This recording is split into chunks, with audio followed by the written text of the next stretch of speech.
let's start our new topic today, STD, Sexually Transmitted Diseases. म्हणजेच काय तर लैंगिक आजार. मग यालाच आपण म्हणत असतो गुनरल डिसीजेस,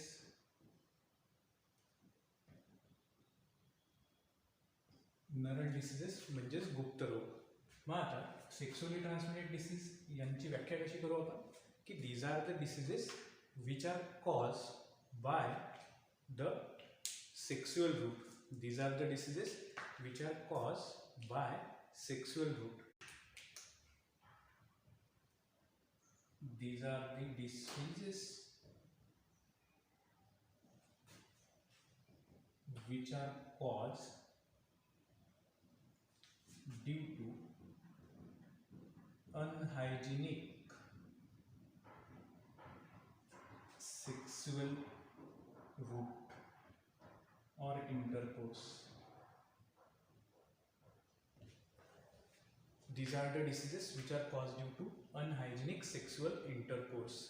म्हणजेच काय की अनहायजिनिक म्हणजे अस्वच्छ वातावरणात जर सेक्शुअल इंटरकोर्स झाला, संभोग प्रक्रिया जर झाली, अस्वच्छ वातावरणात जर संभोग प्रक्रिया झाली तर काही आजार उत्पन्न होऊ शकतात. अशा आजारांना आपण म्हणत असतो sexually transmitted diseases, also called as नरल diseases म्हणजेच गुप्त आजार. मग आता याच्यामध्ये कोणते कोणते डिसऑर्डर आहेत? STD, sexually transmitted diseases includes, याच्यामध्ये आहे पहा AIDS, it is the major disorder, it is AIDS, it is world wide present. Then molluscum contagiosum, syphilis, gonorrhea. These are the some sexually transmitted disorder. कोणते कोणते आहेत पहा? AIDS, molluscum contagiosum, syphilis and gonorrhoea. मग आता एड्सबद्दल आपल्याला भरपूरशी माहिती आहे, याच्याबद्दल ऑलरेडी आपण डिस्कस केलं आहे ह्युमन हेल्थ अँड डिसीजेसमध्ये. We have already talk about the AIDS in the previous chapter, that is the human health and diseases. So AIDS is a viral diseases. AIDS is viral disease caused by HIV virus. याचे symptoms आपल्याला माहिती आहे. What are the symptoms? There are recurrent symptoms. याच्यामध्ये सर्वच symptom असतील. All the systems of body, बॉडीतल्या जेवढ्याही systems आहेत या प्रत्येक सिस्टीममध्ये प्रत्येक वेगवेगळं लक्षण तुम्हाला पाहायला भेटेल आणि हे लक्षण वारंवार रिपीट होत राहील. Repeated symptoms are present in the AIDS. एड्समध्ये जे सिम्पटम्स असतात हे रिपीटेड असतात. मग एखादं इन्फेक्शन असेल तर इन्फेक्शन रिपीट, पुन्हा पुन्हा इन्फेक्शन येते. एकदा इन्फेक्शन येते, बरं होते, पुन्हा येते, बरं होते, पुन्हा येते. तर रिकरंट इन्फेक्शन किंवा रिपीटेड इन्फेक्शन, रिपीटेड सिम्पटम्स, याच्यातली जी लक्षणं आहेत ते वारंवार येतच राहत असतात. मग कोणते कोणते लक्षण असतात तर सर्दी असू शकते, खोकला असू शकतो, ताप येणे, नेहमी नेहमी ताप येणे, डायरिया होणे, नेहमी नेहमी स्टूलला जाणे. ठीक आहे. मग असे वेगवेगळे डिसऑर्डर आहेत एड्समध्ये. त्याच्यानंतर मोलुस्कम कॉन्टॅजिओसम,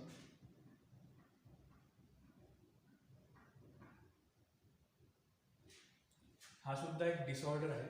हा व्हायरल इन्फेक्शनमुळे होणारा डिसीज आहे. It is also viral disease. आणि हा जो डिसीज आहे हा सुद्धा सेक्शुअली ट्रान्समिटेड डिसीज आहे. हा सुद्धा अनहायजिनिक सेक्शुअल इंटरकोर्समुळे घडणारा डिसीज आहे. तर या डिसीजमध्ये काय सिम्पटम्स आपल्याला पाहायला भेटतात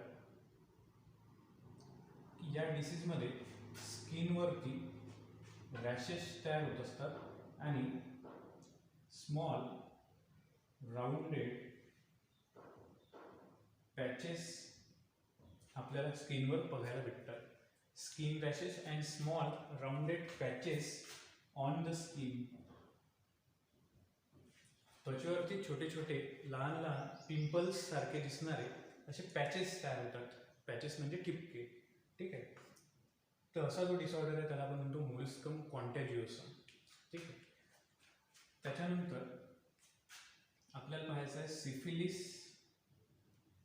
अँड गोनोरिया. आता आपल्याला बघायचं आहे अबाउट सिफिलिस अँड गोनोरिया. तर सिफिलिस हा जो डिसऑर्डर आहे हा कोणापासून होतो, तर बॅक्टेरियापासून होतो. आणि गोनोरिया हा सुद्धा बॅक्टेरियल डिसीज आहे. आपण 2 व्हायरल डिसीज पाहिले, एक एड्स, दुसरा मोलुस्कम कॉन्टॅजिओसम. त्याच्यानंतर सिफिलिस आणि गोनोरिया हे 2 बॅक्टेरियल डिसऑर्डर आहेत की जे बॅक्टेरियामुळे होत असतात. मग सिफिलिस आपण इथे लिहू सिफिलिस, दुसरा डिसीज आहे गोनोरिया,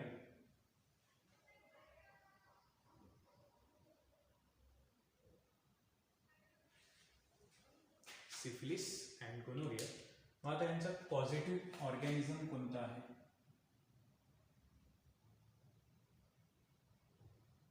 पॉझिटिव्ह एजंट सिफिलिस तो बॅक्टेरिया आहे. कोणता बॅक्टेरिया, काय नाव आहे याचं?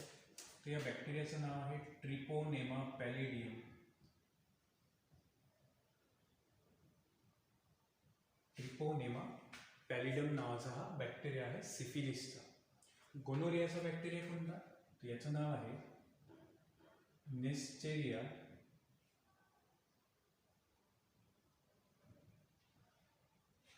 नेस्टेरिया गोनोरी.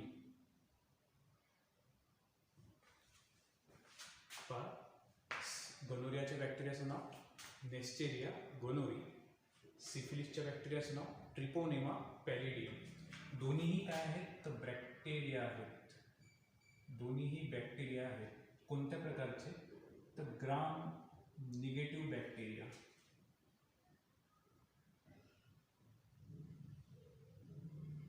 दोन्हीही ग्राम निगेटिव्ह बॅक्टेरिया आहेत. त्याच्यानंतर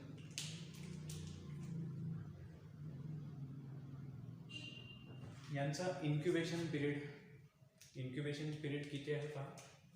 तर 2 ते 4 वीक किंवा 2 ते 4 हप्ते त्याच्या कालावधीमध्ये काय होतो? सिफिलिस होत असतो.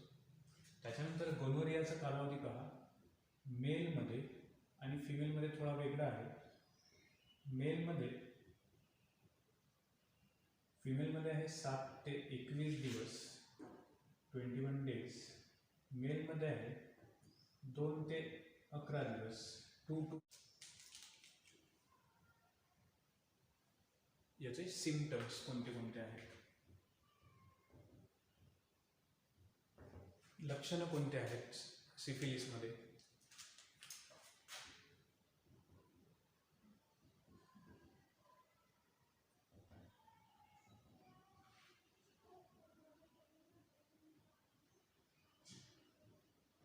आता सिफिलिसमध्ये प्रायमरी लेजन्स तयार होत असतात, म्हणजे प्राथमिक चट्टे तयार होतात आपल्या शरीरावरती.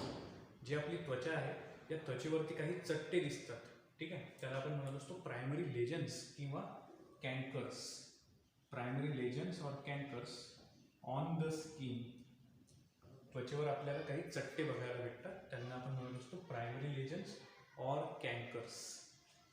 त्याच्यानंतर स्किन रॅशेस. त्वचेवरती रॅशेस तयार झालेले दिसतील तुम्हाला, ठीक आहे, काही लालसर त्वचा तुम्हाला बघायला भेटेल, त्याला आपण म्हणतो स्किन रॅशेस. त्याच्यानंतर विथ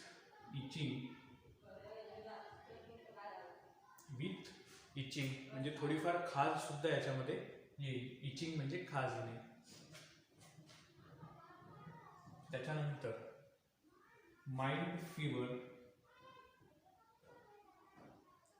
ताप सुद्धा याच्यामध्ये येत असतो, माइल्ड फीवर. त्याच्यानंतर जॉईंट पेन, सांधेदुखी होऊ शकते. सांध्यांवर सूज आल्यामुळे, इन्फ्लमेशन ऑफ जॉईंटमुळे सांध्यांवर सूज येऊ शकते. आणि बाकीचे जनरल सिम्पटम, विकनेस, फटीग, हे सुद्धा सिफिलिसचे काही लक्षणे आहेत. तर गोनोरियामध्ये काय पहा, गोनोरियामध्ये मेलमध्ये काय लक्षणं आहेत तर ते पहा. मेलमध्ये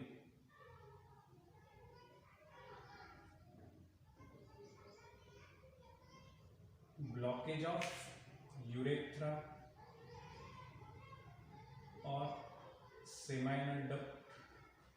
जे सेमायनल व्हेसिकल आहे किंवा जी व्हास डिफरन्स आहे किंवा युरेथ्रा आहे, ही काय होते? ब्लॉक होते, ही बंद पडते. का बरं? कारण इन्फेक्शन वाढते. त्याच्यामुळे इन्फेक्शन वाढल्यामुळे ती जी युरेथ्रा आहे, ठीक ठीक आहे, ज्याच्यातून लघवी वगैरे बाहेर येत असते युरेथ्रा, ती युरेथ्रा ब्लॉक होऊन जात असते. मग ब्लॉक होणे हे सुद्धा एक लक्षण आहे. मग ब्लॉक झाल्यामुळे काय तयार होते, तर पस तयार होत असतो. Pus formation in penis. पेनिसच्या आतमध्ये पस तयार होणे, येलो फ्लूइड तयार होत असते, त्याला आपण म्हणतो पस फॉर्मेशन इन पेनिस. मग आता पस तयार झाला, इन्फेक्शन जर झालं तर पेन सुद्धा होईल, म्हणून बर्निंग पेन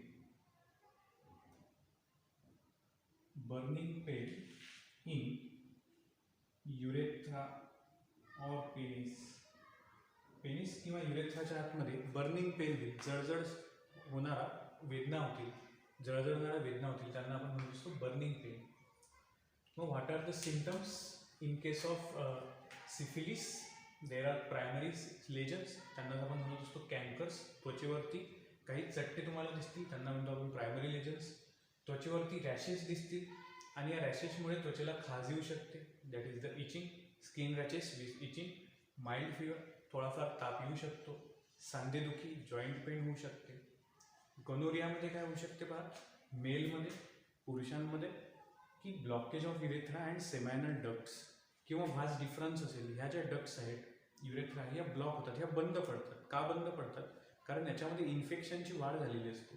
इन्फेक्शनची वाढ झाल्यामुळे ह्या डक्ट बंद पडतात आणि डक्ट बंद झाल्यामुळे या इन्फेक्शनला किल करण्यासाठी आपल्या अनेक WBCच्या ज्या सेल्स आहेत या मरण पावतात आणि या सेल मरण पावलेल्या ज्या सेल्स आहेत यांच्यापासूनच तयार होत असतो पस.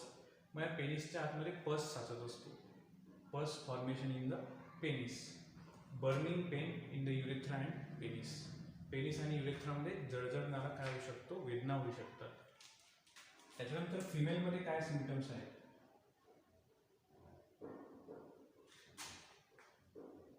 फिमेलमध्ये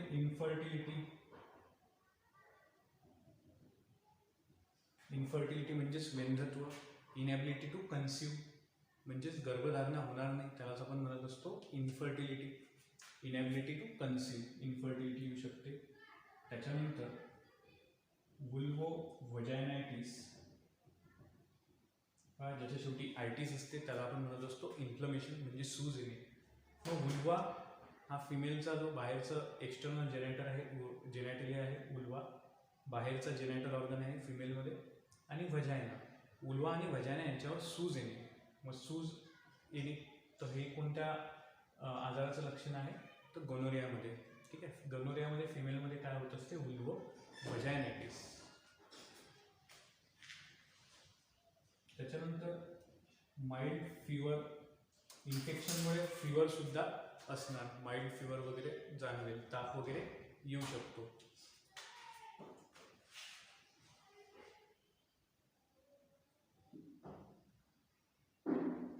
त्याच्यानंतर लुकोरिया. लुकोरिया म्हणजे काय, तर पांढरं पाणी जाणे, त्याला आपण म्हणत असतो लुकोरिया.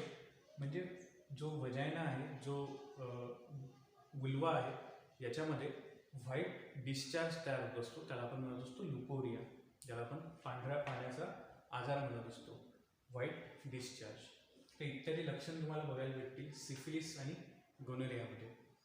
मग आता याचे प्रिव्हेंटिव्ह मेजर्स, याचं प्रिव्हेन्शन कसं करसाल, हे आजार होऊ नये म्हणून कसे टाळसाल, तर सर्वात आधी लोकांमध्ये जनजागृती करणं आवश्यक आहे.